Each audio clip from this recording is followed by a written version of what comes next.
Well, Morning. good morning. Uh, December 2023, last month of the year, last couple weeks of the year. And My name is Sammy, and this is Fiona. I'm a realtor. She's a lender. And we are going to just talk about, you know, is now a good time to buy? What is it like buying a house in the Los Angeles, California market? And just kind of the basics of getting started, getting pre-approved, what escrow looks like, and pretty much any questions at all that you have, you can throw them in the chat and we will answer any and all questions you have. So you can go ahead and keep your video off, use the chat to ask questions, and we are recording. So, yeah, without further ado, Fiona, what does it take to get pre-approved for a loan in California? Great. Yeah, no, as Sammy mentioned, we're gonna go over the basic steps of what we do. We're gonna talk about loan pre-qualification, what that home search looks like, what your work with your realtor is gonna look like. Once you're in contract, what the actual, how we choose your products, and we'll talk a little bit about the difference between a home inspection, a home appraisal, and the underwriting process, and all the way through to close. And then, definitely we love to be interactive. So as you go, if you have questions, put them in the chat. We want to make sure that we address everybody's questions. And then at the end, we'll open everything up and definitely love the back and forth with you guys, because really what your questions are, we want to make sure we answer those specifically. We can give you the basics, but every situation is different. And then we're also open to meet with you guys one-on-one to go over, an individual consult to talk about your specific circumstances. So yeah, I mean, I think that buying a home in LA can be a little daunting. The media definitely makes us feel like rates are crazy and everything is going on. But really, Sammy and I like to break it down into bite-sized pieces and show you guys step by step what we can do to help you look at that first-time home ownership. And it definitely takes a team, right? And who's on your team? Your realtor. Whether you work with Sammy or someone else, or myself or someone else, your realtor and your lender are a team. We cannot do what we do without one another. I sometimes joke with Sammy, we probably talk to each other more than we do anybody else in our lives, and we've really built a great partnership. The back and forth, Sammy's expertise is unmatched, and I'm so grateful for that. So you definitely want to have two people on your team. So, okay, the loan pre-qualification process, there's a lot of do's and don'ts in that process, because we want to make sure that you're not going to make changes in anything that you do. We can take a look at your income and your credit as early as possible, and it's never too early, right? Because if we need to do something to get ready, it's best for us to have the time to be able to lay out what the plan is. And so that when you are ready, we know you're all lined up. If we've got to do any kind of credit, repair or anything like that, it's good to know early rather than later. So we definitely take a look at basically a 2-year history across the board with your employment, with your living, that kind of thing. So again, never too early to do that. But once you get your pre-approval, I hand over to Sammy what you're approved for, and a little bit about the scenarios that we've talked about, where your comfort zone is and things like that. And then Sammy, you want to tell us what it's like working with you? Totally. So, yeah, I mean, I think folks tend to come to me first just because I don't know, we're looking at the house on Zillow, you're scrolling, your friend said, "Oh, um you I know a realtor." So people tend to go to the realtor first, which is great. I love talking to you. And then I'm going to kind of kick you back to Fiona, because even though it can feel like, "Oh yeah, I'm going to go take you to see houses," I really like to get all your financial stuff ready before we even go see houses. Not because I don't trust that, I'm not like, "Oh, you need to be pre-approved before you work with me." It's more like, once you have the financial stuff in order, that's when we can really start. You go from Zillow scrolling to, "Oh, I could actually buy a house," right? And then we also get to focus our search because otherwise we're just kind of randomly going all over the place. So pretty much we'll touch base, I'll find out, what your goals are, what you're looking for. I want to know why you're trying to buy a house. Are you upgrading? Are you moving jobs? Are you looking to house hack, meaning you buy a house, you rent out rooms, or you buy a duplex? Are you only going to be living there for a couple of years before you relocate? Like, for me, I want to understand the whole context of why you're looking, because a house is just a tool to sort of get you to your bigger life goals. Do you want a garden? Do you want a fireplace? Like, all these things are part of the process. So um, I want to understand your motivation. And I'm also, first, because my goal is not to sell you a house, but to help you meet your goals. But also, once we're making offers, Fiona and I are tag teaming. We're calling the listing agent. We're trying to get your offer accepted because despite the media hype, it is still very competitive to get your offer accepted. Um, there's just not a lot of houses for sale. So there's a lot of people competing for the same houses. And I need to be able to tell your story. Like, how long have I known you? Where did I meet you?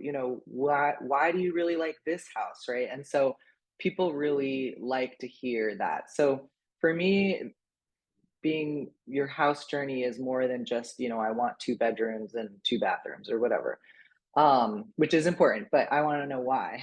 So that's kind of, we're going to be talking a lot. We were joking, Fiona and I are talking constantly. Um, we have other agents on our team, Marissa, who's not on this call, but she's always, we're just like group texting all the time. But we're going to be texting and talking to you all the time too. So we have to sort of like each other and get to know what you're looking for. So essentially, once you're pre-approved and we know we have a kind of a strike point of where we're making offers, we're going to be taking you to see houses. We're going to be making offers. We're going to be talking on the phone, strategizing. We're going to be sending you comparable sales, the comps of, what other houses have sold for in the neighborhood. And then we're going to be, submitting your offers. A lot of it is just electronic signature at this point. And then once we open escrow, you get your offer accepted. We're going to be scheduling inspections, appraisal. We're going to be kind of taking you through the whole escrow process. And me and your lender are going to be, all like very tightly working together because escrows are, like 3 to 4 weeks long usually. So it's like a lot happening in a pretty compressed time. So that's pretty much, and we're going to be advising you and protecting you along the way, making sure that you know exactly what's happening and you can ask us any question at any time because we never want you to feel like, oh, I don't know, I bought a house, but I didn't really understand what happened. That's not how we want you to feel when you get your keys. So that's, kind of the home search part of it. Yeah, if folks have more questions about that, we can, but Yeah. But once that, once your offer is accepted, then we actually flip into the official loan application, and then we choose, the different scenarios we've been talking about. We actually choose the product that we're going to go with. And we're going to probably update some documents and things because sometimes escrow can take a little bit of time. But I usually will send out hey, now that you're in escrow, here's what's going to happen. And it's a little back and forth between what you're doing with your realtor and what you're doing with your lender.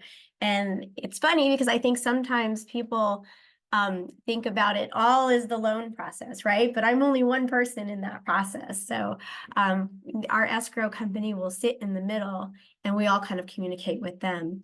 But, once we submit our documents to the underwriter, we also will disclose our loan estimate and sort of what's going to happen in the loan process. Once we have your intent to proceed on that, then we're going to order an appraisal. And I think this is a great time for us to talk about the difference between what an appraisal is and what a home inspection is. And I'll just hop right in and say that the appraisal is really for the lender, right? The investor in your home wants to make sure that the money that they're giving you and that you're borrowing from them to buy the house is actually what the house is valued at. So you really don't have a lot of interaction. You are not going to be at the appraisal. I mean, you care what it comes in at and what the appraiser says, but really, there are times that we actually get what's called an appraisal waiver, meaning that if the offer you have made and the loan size is such that the lender does not feel there's risk, they will actually waive that appraisal and you won't even have to do that appraisal. So again, the appraisal is for the lender. And I'll let Sammy talk about the inspection because there's a very big difference there. Yes, between the inspection and the appraisal. So, essentially in the contract, we have timelines for you to accomplish certain things, like get your inspections done, get the appraisal done, and get your loan approved. And then we're looking at closing. So, I would say as the home owner, as the buyer, your job is very concentrated in the beginning, in kind of that first week or so. So a home inspection is so your inspection contingency, people think of as, okay, I'm going to get a home inspection, but there's actually more to it than just physically looking at the home. We're going to be looking at title. We're going to make sure there's a, clean title, like the seller is actually authorized to sell you the house. All sorts of things happen. We're going to look at the seller disclosures. They're going to tell us any repairs they've done to the house or any issues that they know about the house. And generally, we will recommend that you hire, a professional home inspector to go. It'll cost you a few $100. And that person's going to go kind of unbiased, go through step by step. The five main things would be the roof, the plumbing, the electrical, the foundation, and the HVAC, heating and cooling. So those would be like the main things. If there's some like scuffs on the cabinets in the kitchen, it's like, okay, well, welcome to home ownership. You're going to have to deal with that. But we really want you to, look at the big items. So that's kind of your big job in terms of the house is we're going to help you schedule an inspection. We're going to look at any issues. If we need, repairs, we'll get quotes. The appraisal, pretty much you're just ordering that with the lender because the lender is the one who needs the appraisal. You don't need to be there. That just all happens kind of separately. But your big part is this is your chance. If there's tenants, sometimes we buy houses that or multi-units that are tenant occupied. That's your chance to talk to the tenants, to send them a questionnaire, make sure that what their leases look like. This is your chance to go back to the house. Do you still like it? Like it's not just inspection. This is really your investigation due diligence period. If for any reason it's not feeling good in this, usually 7 to 10 day timeline, we can say, thank you very much. Goodbye. We're going to back out. This is really your chance to like really think about, okay, do I want to move forward on this house? Yeah, and I think those pit stops along the way are super important because until you sign on the dotted line, it's not done. But there are definite landmarks in the contract period that, we try to be very clear and sort of like walk you through so that you understand, every step of it. But yeah, and then I mean, obviously for the loan, the biggest piece is getting, the underwriter's approval on this. So essentially what the underwriter is looking for is your ability to repay the loan, your willingness to repay the loan, and that's basically, have you paid your rent in the past? This is when we actually do our due diligence on you, and we're gonna do a verification of employment. We're gonna, check your rent history with your landlord or management company.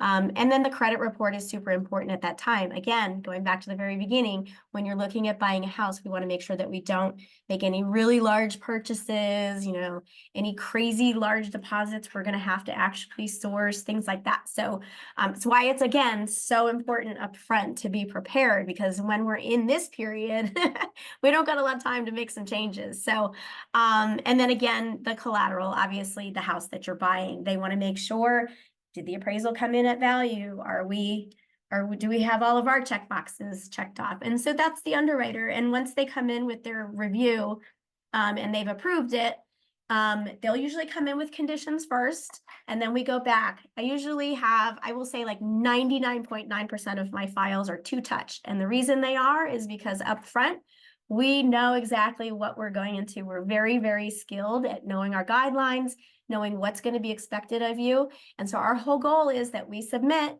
we get our conditions, and the second time that we submit, we get our final approval.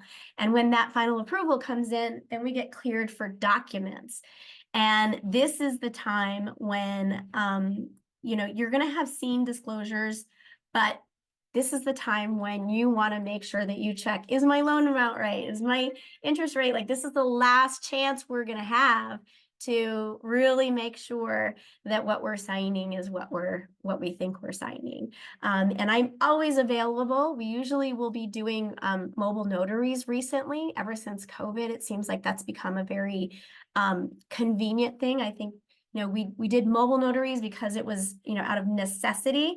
But most people have really found that the convenience of having a notary come to them with their documents has been great. And so we see, I would say the majority of our loans are now closing with a mobile notary who's coming to you with the documents versus you going to an office. So, and then, I think at closing, it's not over, right? In LA, we have a very closing documents, we have a very sort of stretched out process. And I think it's LA County. Not every county has it the same way, but we have a 3-day closing process. The first day you sign your documents, the second day, the lender is going to fund your loan, right? And the money for the loan is going to go to escrow and title. Then on the third day, that's when the county is going to record the title, meaning you now have ownership of this property, and that's when escrow will close out. So it's kind of like this stretched out process, and it's 3 days. And if you sign on a Friday and we don't sign until a Monday, it can feel like a long time. But you just need to know that we're there, we're holding your hand, we're texting you the entire time. And but yeah, so that's LA County closing. And once we do the funding and title records, that property is yours and you get the keys.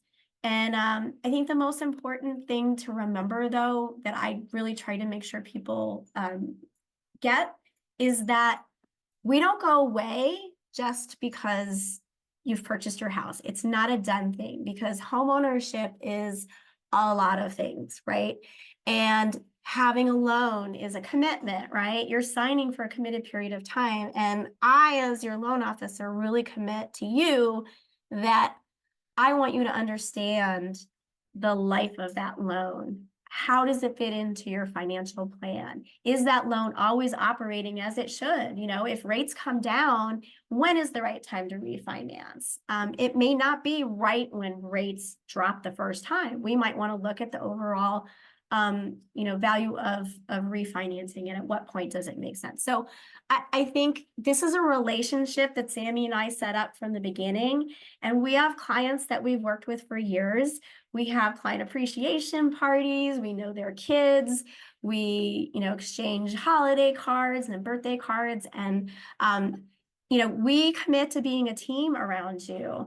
And that's exactly what it is a team. We want to be on part of your financial plan.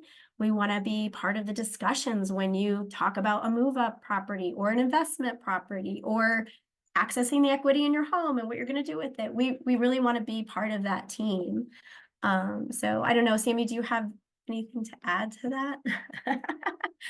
Yeah, I mean, I always am like, yeah, I can't get rid of us. Like, once you work with us, um, it's because, like I said, I mean, buying a house tends to be part of somebody's larger life plans. So maybe they buy a house and then they call me a couple years later and they're like, okay, we're ready to move, or whatever. We want to rent this place out and we want to buy a different place, or we want to move, or we want to buy a bigger house, or um I think it can be easy to think like, oh, you buy a house, and 30 years later you pay it off and there you go. But that's not actually generally Not the what happens. reality. People, I mean, some folks do, and that's cool, but I think that a lot of people are looking at like financial freedom and rental property and investment. And um, I don't know that your primary house is necessarily like an investment. I mean, I think it is in the long term, but it's also just like where you live. And now people are building ADUs in their backyard. So they're hitting Fiona up again a couple years later saying, hey, I want to finance this ADU. Like, how do I do this? And then I can loop back in and help strategize. We're also super connected to like really great financial advisors and probate attorneys. People call us because like their parents are passing away and they're trying to figure out, so there's a lot that goes on. Estate planning attorneys and insurance folks and ADU GCs, like, we kind of make it our business to know good people, smart people. So we're really here to help you with like the house is just one piece of all that's going on in your life. So that's kind of why you can't get rid of us. I mean, Yeah, if you reach out to us, we're not gonna like yeah. harass you. But so I'd yeah, I love think to that open it up and yeah. see if, we've got some people on here. I'm sure they've got questions. I don't really see anything significant in here question wise, but let's see. Yeah, if folks have questions, you can put them in the chat. Um and otherwise we'll be sending out the recording. Feel free, we'll put our booking link in the chat as well, so if you just also want to maybe privately ask some questions about Yeah, your so individual Perseus scenario. actually has a great question. Yep. If interest rates drop after the purchase, are there restrictions before we're able to refinance for a lower interest rate? So actually, no, there are not any restrictions. What I say to you is that there is a commitment that I have made to the investor that basically if you refinance in less than 6 months, so basically make 6 payments, if you refinance earlier than that and that loan gets paid off, my commission gets paid back and my brokerage pays a penalty. And there's a lot of dancing happening right now because we are seeing rates drop. And so we're all being very strategic about how we structure loans. And my work right now is primarily around what is our plan for the future? Because we do think that rates are going to drop in the next 6 to 12 months. So my request when I work with somebody is that you commit to at least 6 months of payments before we refinance you. And the way that, I can help with that is that I can make sure that the process is smooth. When you do refinance, we will help cover some of the closing costs, but also put together a strategic plan for actually refinancing when it makes the most sense to do that. So, but yeah, there are Typically, no penalties. So the answer is yeah. you can refinance anytime. And the caveat is that, I do friendly and ask friendly-ish, ask you to, consult me and commit to making those six payments so that I can help you in the long run. And 6 months is typically to refinance before Yeah. 6 months is not And by the time you get necessarily everything advantageous. Yeah. together and all of that, it's, in some cases, what we can actually do is we can lock for a certain number of days.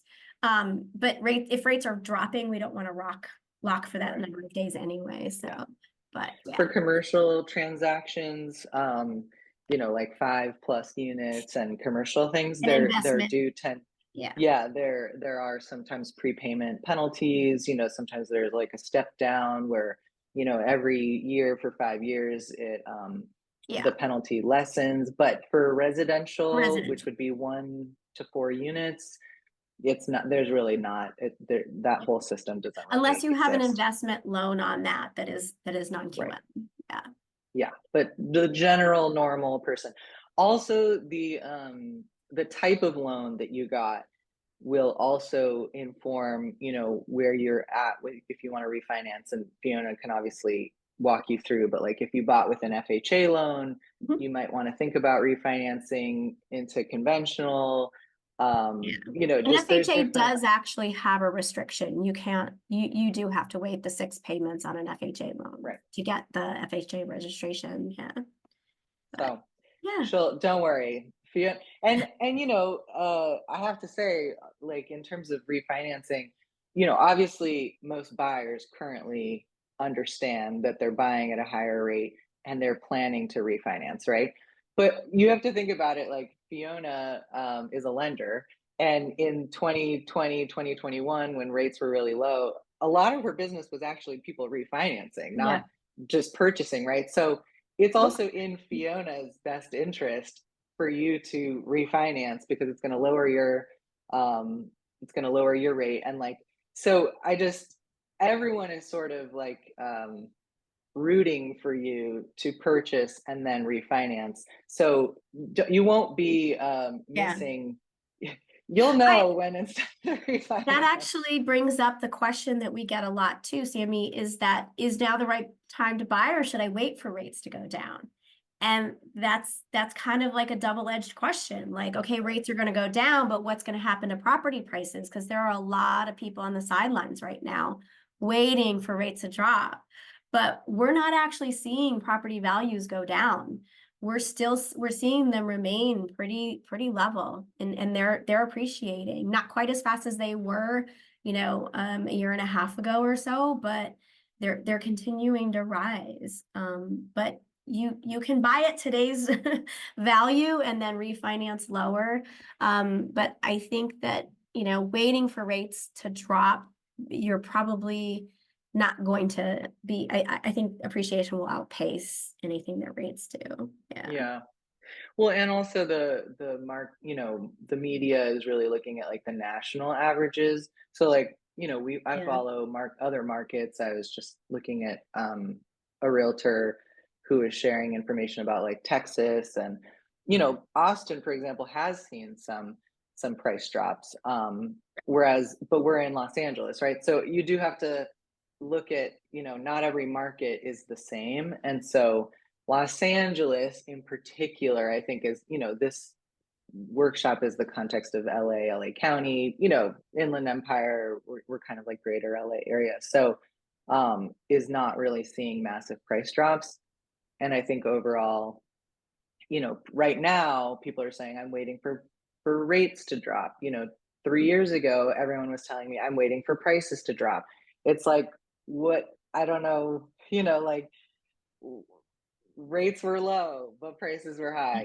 Now rates are high, people are so it's like the waiting for me, it's like I don't really think it makes sense to wait for what the market's doing. I think it makes sense to wait for what you're ready for. So if you're expecting, a really big pay increase in the next few months, like I think now's a good time to reach out to a lender, say, hey, this is where my income is now, but I do see XYZ happening in the future.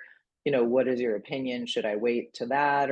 And I think, what's happening in your personal financial world, I think matters more than what's happening, just out in the And media of the especially in the market. context of an owner-occupied primary residence, right? Yeah. Because we've all got to have a place to live, and investing in, at home is really, it's always a good idea. But if you can afford it, or, I mean, I think you buy what you can afford, right? Which is, yeah, so good. Anybody else have questions? Oh, I'm self-employed and I'm curious. This is Bryan. I'm curious if anything changes from the lending standpoint since I won't have W-2s. Anything else I should keep in mind as I start the process? Yes. So Great question. self-employed borrowers. This is my favorite spot because I've been very entrepreneurial most of my life, and I work with a lot of musicians and business owners, and some of them have 1099 contracts. Some of them have, corporate structures for their business.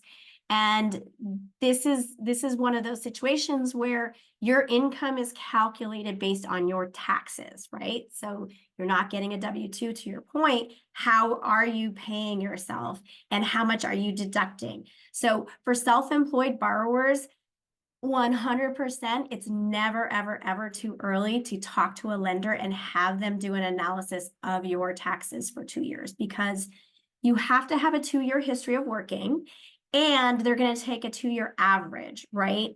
And if you work with somebody who's doing your taxes and helping you with your deductions, we can actually, especially like right now at the very end of the year, we can talk about how you should file for 2023 and game it a little bit, so that maybe this year you claim a little bit more income and fewer deductions, because that's going to help you qualify for what you want. Or maybe you're already paying yourself exactly what you need to and you don't need to do anything.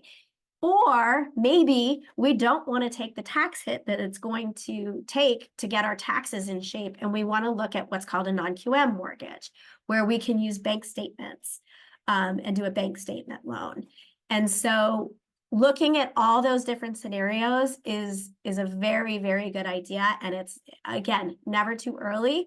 A lot of, like, the big banks don't love to do those loans because they're a little bit riskier, and a lot of those loan officers haven't done a lot of it. So I highly reach out to me, obviously, duh.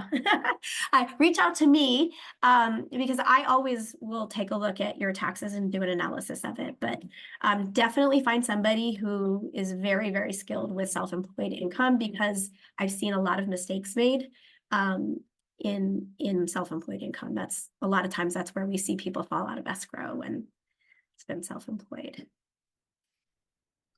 Yeah, definitely. You know, it's never a no. If the bank or the lender says no, then it's Yeah. not no, it's How? how do we make this work? It's how. So, Right. it's all possible. Yeah, all folks. Yeah. Yep. Yep. Um, Yeah. we also know Great. really great CPAs who can help you figure out how to make your taxes look good. Yeah, for sure. Anybody else? If anybody wants to take their, get on the microphone, we love chatting too.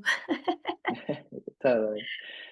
We Okay. are yeah, great. So our information is in the chat. We both have links where you can book. Yes, we will be sharing the recording that has the slides, and we'll be sending that out. And yeah, the you can book a time with us anytime. Our information is in the chat. You can also just call us. We're Yeah, pretty much anytime. available. Actually, I'll put So, my, and this is December, which I actually think that's my favorite time to be a buyer. I bought my first property in December. It's a great time to get a deal because sellers are motivated if they're listing in the winter. Um, and so, yeah, this is our last workshop for the year, and we'll be doing it again in January. But feel free to reach out, and we'll be in touch. Thank you. yeah, you're welcome. Okay, guys, hopefully we'll get to talk to all of you, and have a great afternoon. Thank you, everyone. Bye. Bye.